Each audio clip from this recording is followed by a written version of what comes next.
No dia 28/10/2019, um corpo foi encontrado carbonizado na estrada do Campo Formoso 2. Até então, sem documentos, com uma touca ninja na cabeça, e aí um trabalho difícil para a Polícia Civil fazer a identificação. E ontem a Polícia Civil recebeu o teste do DNA em que tomou conhecimento de quem seria esse corpo que foi encontrado no Campo Formoso 2. A gente está aqui com o Dr. Tairone Espíndola, ele é delegado de homicídios, DHPP, e vai falar para a gente a respeito desse crime que aconteceu, repito, no dia 28/10. Dr. Tairone, seja bem-vindo ao site radiomuriaé.com.br. Realmente a identificação é da pessoa que vocês já tinham a certeza? Bom dia. Sim, Gilson, bom dia. Sempre uma satisfação falar com vocês e prestar contas aí do trabalho da Polícia Civil. O corpo identificado realmente pertence ao Luciano Heleno, vulgo Cepacol, e a linha de investigação seguida, ela acaba sendo confirmada com esse laudo, na medida em que o Luciano foi vítima de um julgamento, de uma condenação feita pelos criminosos atuantes ali no bairro Santa Terezinha. A motivação desse crime está diretamente relacionada com a subtração de armas de fogo do grupo que opera ali o tráfico de droga na localidade. Então, em represália, em castigo a ser aplicado ao Luciano, então ele é sequestrado, ele é julgado e ele é condenado dessa maneira trágica como aconteceu. Na verdade, ele foi pego assim que estava saindo de uma festa no bairro Santa Terezinha, é isso? Sim, sim. O que nós conseguimos apurar é que houve um evento festivo ali naquele final de semana, e logo na saída do evento o Luciano foi abordado por esses criminosos que o repreenderam. Inclusive o Luciano ele foi duramente castigado. Nós constatamos que os ossos da face estavam com várias fraturas, o que significa que ele foi duramente castigado, com algum objeto contundente, inclusive antes de ter o corpo carbonizado. Ele foi carbonizado ainda vivo? Sim, as informações, os laudos, os elementos indicam para isso. Então, esse grupo criminoso realmente usou de muita crueldade para acabar com a vida do Cepacol. Geralmente, Gilson, infelizmente, é um modus operandi, é uma forma de agir comum entre criminosos, exatamente para poder demarcar o território e intimidar até possíveis testemunhas, e para que isso sirva como exemplo contra outros desmandos e outras desobediências. Então eles buscam agir com muita agressividade para poder impactar não só os desafetos, como eventuais testemunhas que possam de alguma forma colaborar com a investigação. O senhor classifica esse crime como o outro lá de Itamori, um crime assim muito difícil para se desvendar, haja visto que temos o corpo carbonizado, como tivemos aqueles dois carbonizados também em Itamori? Na verdade, cada crime tem a sua história, Gilson? A gente trabalha aqui com níveis de complexidade diferentes. Nós contamos aqui com uma equipe de profissionais, de investigadores muito experientes. Nós já atuamos em vários casos, de maior ou menor complexidade, mas cada crime tem a sua história, cada crime tem a sua assinatura. De fato, uma verdade é que não existe o crime perfeito. Nós sempre estamos buscando algum erro, algum tropeço, algum descuido do autor do crime, e a Polícia Civil, nesse trabalho investigativo e técnico que tem sido desenvolvido aqui na DHPP, ela tem trabalhado em cima disso, em cima dos erros, das falhas. Então, nesse caso específico, quando você tem a vítima com essas características, carbonizado e deformado, sempre um grau de dificuldade maior, tem uma complexidade e exige um pouco mais dos agentes. Mas nesse caso, assim como também nesse outro que você mencionou, lá de Itamori, nós conseguimos traçar uma linha investigativa muito segura. A Polícia Civil ela não inventa provas, ela não cria provas. Nós buscamos essas provas e a gente, na verdade, investiga fato. A gente não investiga uma pessoa, a gente investiga um fato que, necessariamente, essa investigação, esses fatos, o desenrolar desses fatos acaba culminando em alguém, em alguma pessoa.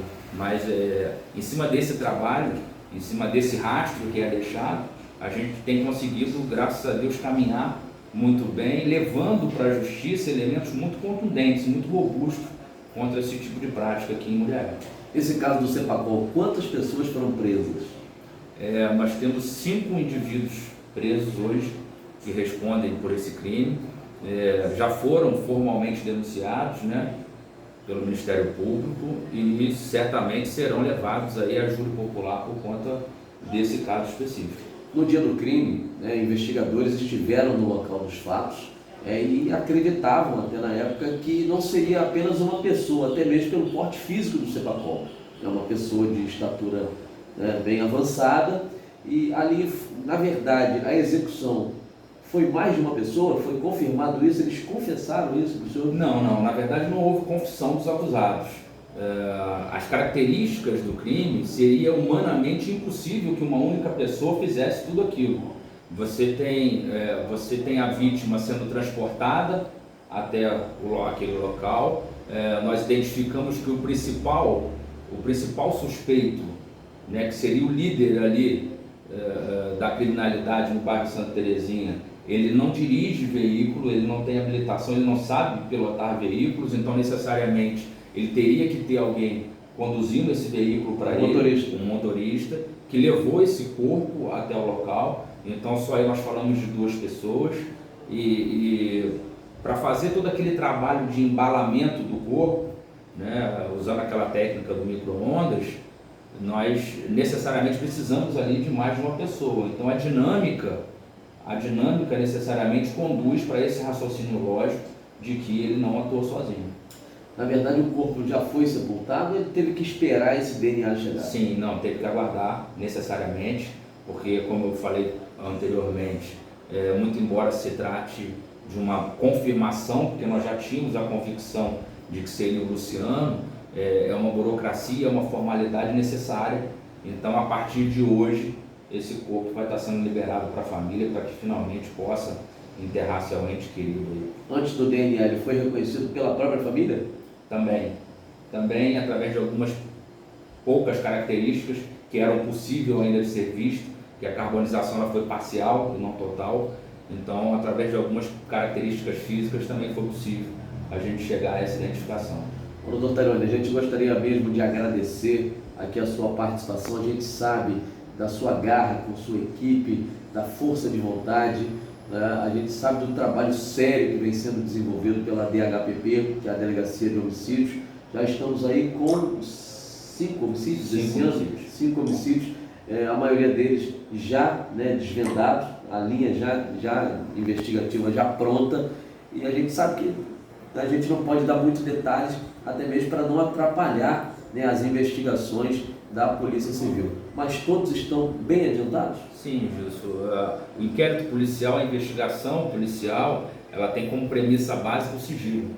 Então, muitas vezes eu sei que a sociedade espera isso, e é bom que espere efetivamente uma solução, uma resposta rápida, mas muitas das vezes a gente não pode abrir determinados detalhes, nem determinadas linhas investigativas para não comprometer o trabalho.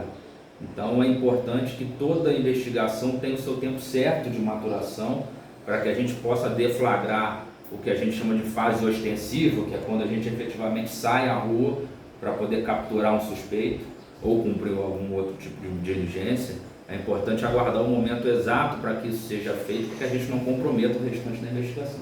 Outro crime bárbaro também que chamou a atenção foi o caso daquele corpo encontrado, enrolado dentro de um saco preto e jogado no rio.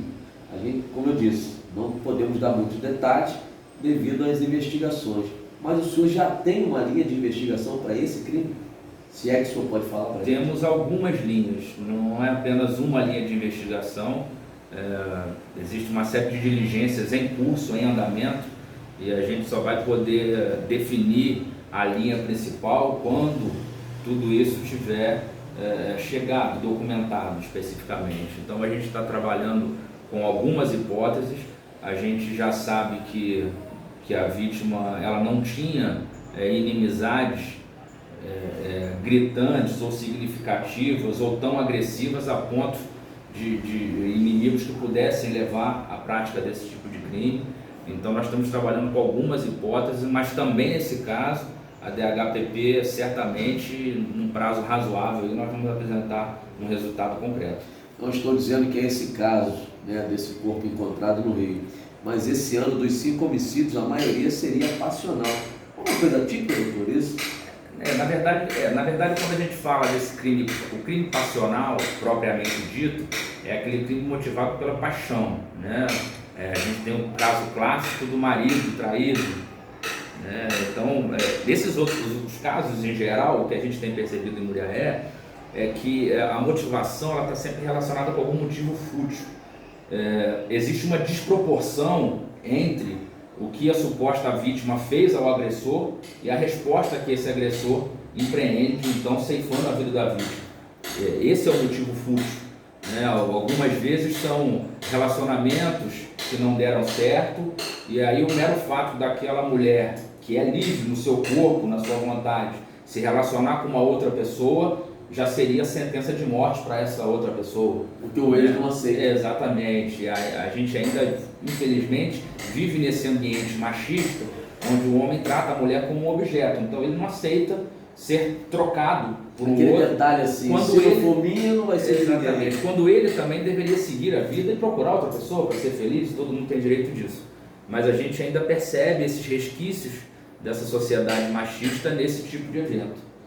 Tá certo. Doutor Tairone, mais uma vez eu gostaria de agradecer a sua presença aqui no site radiomuriaé.com.br e também aqui na rádio, sempre, né, trazendo a informação, e a DHPP realmente tem trazido a resposta rápida desses homicídios e tentativas que têm ocorrido aqui em nossa cidade. No período do Carnaval, por exemplo, tivemos aí tentativas, tivemos homicídios. Esse caso de Miradouro fica para o senhor ou para a delegacia de Miradouro?